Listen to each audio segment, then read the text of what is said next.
আজকের এই ভিডিওটি অত্যন্ত গুরুত্বপূর্ণ হতে চলেছে, তাই সকলের কাছে অনুরোধ করব ভিডিওটিকে শেষ পর্যন্ত দেখুন। As the great religious teacher Swami Vivekanand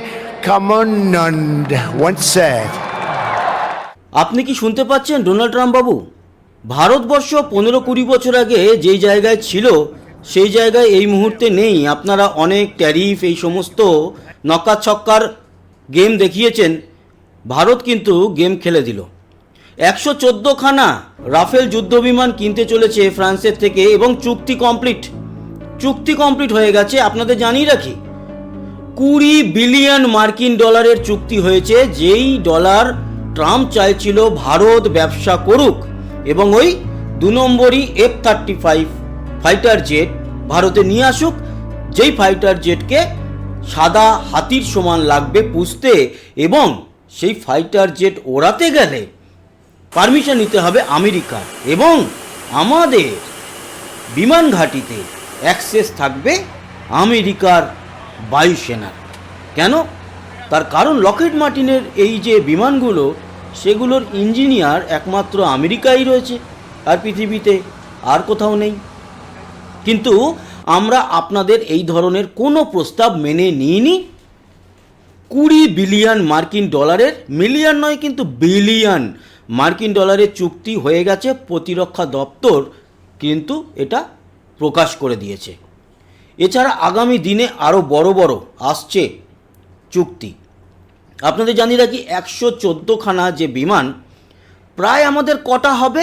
এক স্কোয়াড্রন মানে হচ্ছে গিয়ে 18টার মতো। তার মানে 3 18 54, আর 54 108। ওকে, 6খানা স্কোয়াড্রন আমাদের এখানে তৈরি হয়ে যাবে। এবার 114টা আপনারা হিসাবটা করুন। কেন? তার কারণ 6খানা যে এক্সট্রা বিমান আপনারা দেখতে পাচ্ছেন, সেটা হচ্ছে এই 6 স্কোয়াড্রনের জন্য প্রতি স্কোয়াড্রনে একটা করে এক্সট্রা বিমান।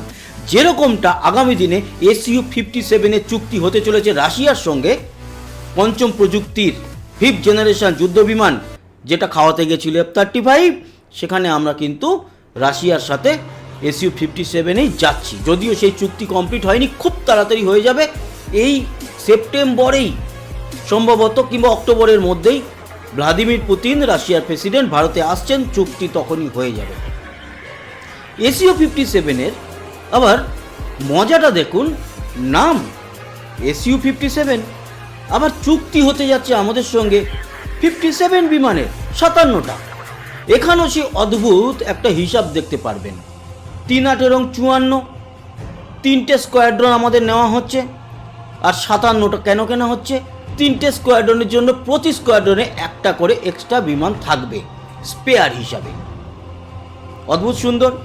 আপনাদের আরও একটা জানিয়ে রাখি জিনিস, সেটা হচ্ছে 7 বিলিয়ন মার্কিন ডলারের চুক্তি হচ্ছে স্যাফরন, যে ফ্রান্সের ইঞ্জিন, যেই ইঞ্জিন ইউজ করা হয় রাফেল যুদ্ধবিমানে, সেই স্যাফরন ইঞ্জিনের সঙ্গে ভারতের চুক্তি কমপ্লিট হয়ে গেছে। মানে এটা আপনারা ধরে রাখুন, হয়তো কাগজ কলমের সইও হয়ে গেছে। এবার ওই আর কি, মানে জাস্ট 2-1 দিনের মধ্যেই একটা প্রেজেন্টেশনের মাধ্যমে সাধারণ মানুষকে জানিয়ে দেওয়া হবে স্যাফরনের সঙ্গে চুক্তিটা হয়েছে আমাদের এমকা, যে আমাদের নিজস্ব 5th জেনারেশন ফাইটার জেট তৈরি হচ্ছে তার জন্য। ডোনাল্ড ট্রাম্প কান্নাকাটি করছিল আজকে, মানে আমার কাঁধে মাথা রেখে কান্নাকাটি করেছে ওরকম ব্যাপার নয়।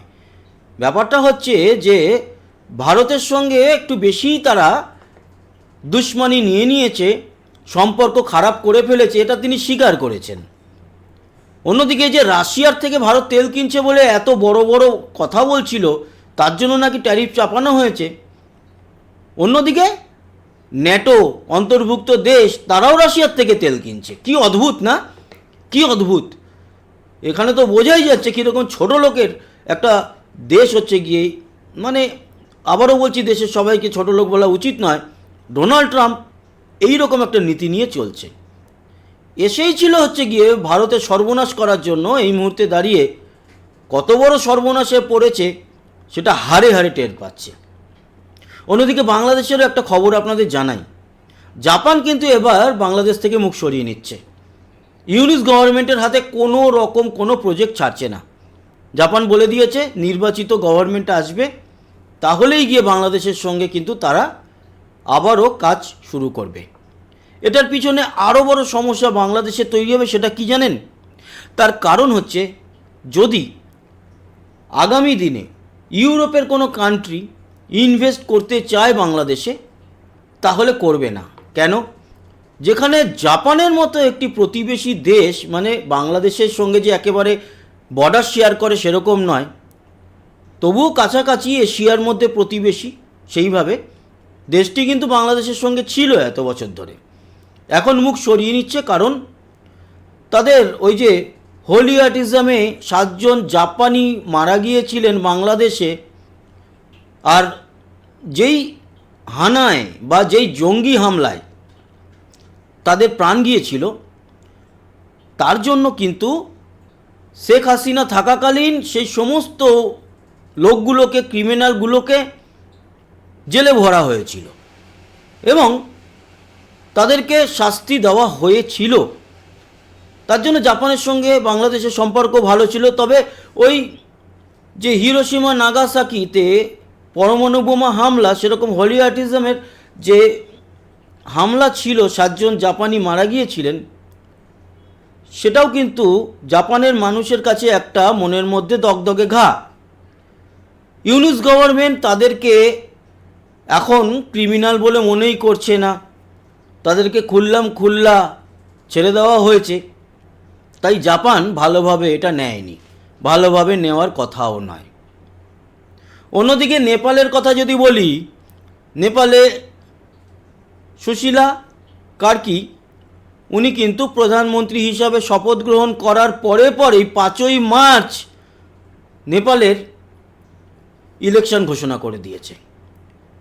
এবার ওনাকে নিয়ে খোঁচাখুচি শুরু হবে। ওনার হাজবেন্ড নাকি কোন বিমান অপহরণে জড়িত ছিল, এই সমস্ত নিয়ে শুরু হবে। সেগুলো তো চলতেই থাকবে। রাজনীতিতে এলে কাদা মাখবে না পায়ে, এটা তো হতে পারে না বাবু। তো উনিও কিন্তু কাদা মাখা এবার শুরু হবে ওনার। উনি ছিলেন নেপালের প্রাক্তন প্রধান বিচারপতি। আবার ওনার যে স্কুলিং, কলেজিং, এগুলো কিন্তু ভারতবর্ষে হয়েছে। বানারস হিন্দু বিশ্ববিদ্যালয় থেকে উনি স্নাতক। তাই ভারতের প্রতি একটা আলাদা সম্মান ওনার থাকবেই।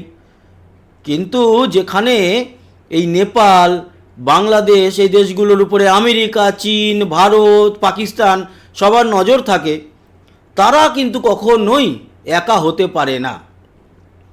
তাদের মাথাতে যেই থাকবে তাকে কেউ কোলে বসাবে, আর না হলে কেউ পেছনে লাথি মারবে। এটা ন্যাচারাল ব্যাপার, সেগুলোই চলছে। তবে এই যে ভারতের সঙ্গে চুক্তি, যদিও ফ্রান্সেও সমস্যা চলছে, কিন্তু রাফেল যারা তৈরি করে সে কোম্পানির সঙ্গে ভারতের চুক্তি চলছে। ফ্রান্সে যে আসবে, থাকলো কি থাকলো না, সেগুলো পরের ব্যাপার, মানে মিনিস্ট্রির। বাকি কোম্পানি তো থাকবে। কোম্পানির সঙ্গে ভারতের চুক্তি, এবং রাফেল যুদ্ধ বিমান ভারত কিনতে চলেছে বা কিনে ফেলেছে, এবার আস্তে আস্তে আসবে, সেটা পরিষ্কার হয়ে গেছে।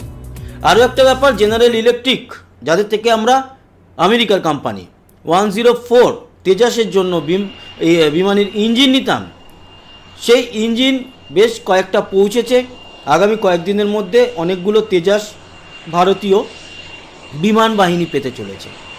আর তেজাস মার্ক 2 এর জন্য আমরা কিন্তু আর 114 জেনারেল ইলেকট্রিকের যুদ্ধ বিমান, এই যুদ্ধ বিমানের যে ইঞ্জিন, তাতে যাচ্ছি না। আমরা কিন্তু স্যাফরনের সঙ্গেই সম্ভবত গাঁটছড়া বেঁধে তেজাস মার্ক 2তে আমরা সেই ইঞ্জিন ইউজ করব। এতটা এগিয়ে গেছে। দারুণ হতে চলেছে পরবর্তী সময়কার ঘটনাগুলো। সঙ্গে থাকবেন, সাবস্ক্রাইব করে লাইক শেয়ার করবেন, কমেন্ট বক্সে আপনার গুরুত্বপূর্ণ মতামত জানাবেন। আসি, আবার দেখা হবে। সবাই ভালো থাকবেন, সুস্থ থাকবেন।